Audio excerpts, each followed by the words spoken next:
And it took a long time. And of course, it took a lot of energy, and it took a lot of meetings with Indian Affairs.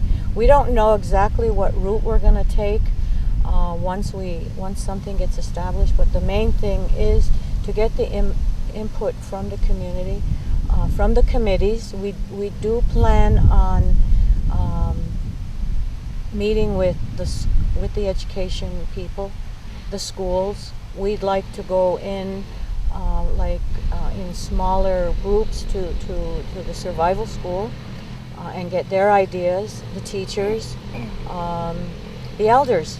We have 2 groups of elders who meet at the Elders Lodge and the Golden Age, and there's elders that meet at the Cultural Center, and and I guess somewhere down the line we probably will have another women's gathering. And eventually, we'd like to put all those ideas together. We do have handouts that we have given to the people who come to the meetings that explains what we're about, what the project's about. But I think that when you sit with them, when you're sitting at either a kitchen table or around a table, and it's in an informal gathering, that people feel more comfortable. And that's what we plan on doing. And getting all the information and putting it all together, I guess, will give us some general direction of what we could do first, and then maybe what we could do, prioritize the results. But to talk about education, I think we do. Probably one of our main focuses is education, and we do want to involve a lot with the education people and see where that takes us. So if a viewer has an idea or would like to share it with you, how can they send you an email, give you a call, or is there an event that they can attend?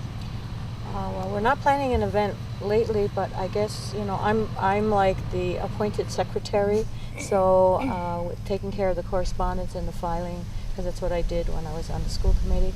So people can call me at my number, 632-7395. I do have an email, Dawi, TAWI, deer, DEER, at hotmail.com. So if there are anybody listening that has ideas, sure, we're welcome to have people contact us.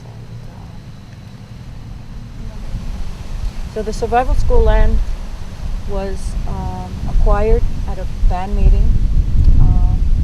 The combined schools committee went to the band meeting, and we received 154 acres and to use for education purposes. There was a BCR, Band Council resolution, in effect, that the land use is for education, but our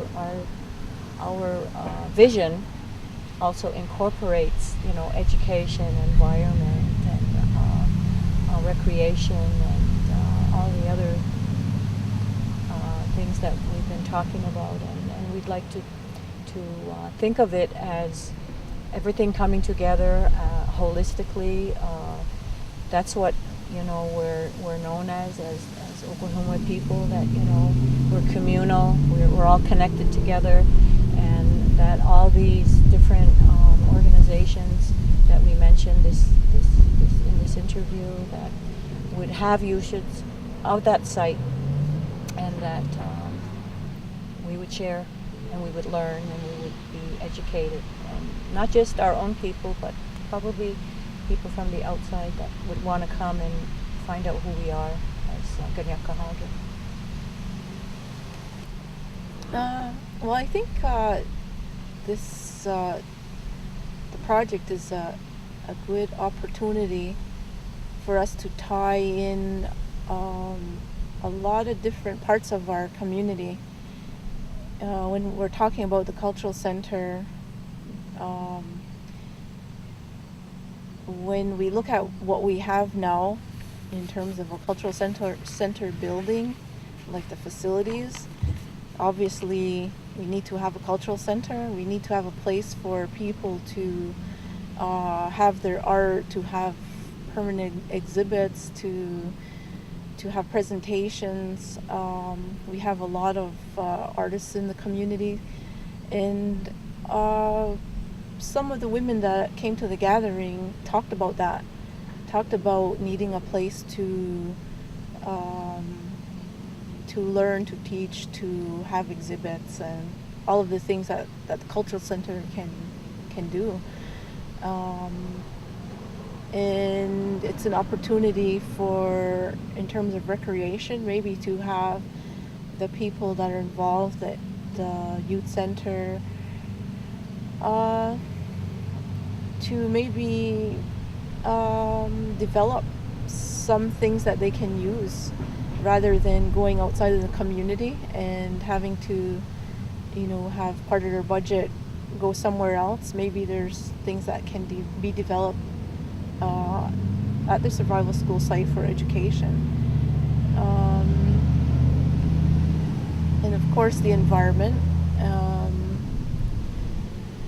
That's an obvious one, that there's so much that needs to be still to be done. There's still a lot of disconnection with the environment. I guess maybe that's almost like the modern disease, where people don't even know what some of the animals are that live in the area. A lot of reptiles, amphibians are on endangered lists now. Some I believe it's the wood frog that's on the either endangered list or Close to it. yeah, that we have in the community. And those are things that we, I believe anyway, that we should be more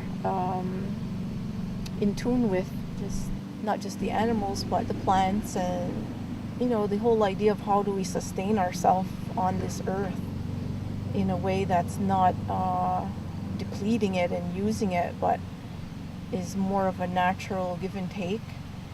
So the environment, I think, needs to be experienced.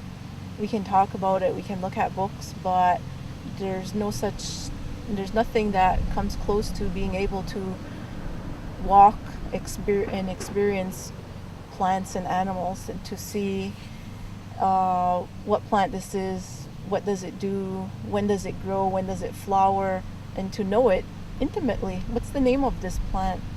And you can't it's not the same when you learn from a book. You have to be outdoors, you have to do it. It has to be hands-on experience. So all those parts of the community, and I think too of the drama club,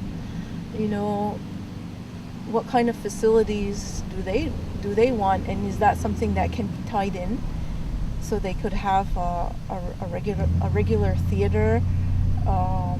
I don't know, it's a possibility. Why not? Why can't that be part of the vision? So there's all these pockets in our community that don't have sufficient facilities, and maybe if we all dream together, that we can come up with ideas that are going to attend to all those pockets. I guess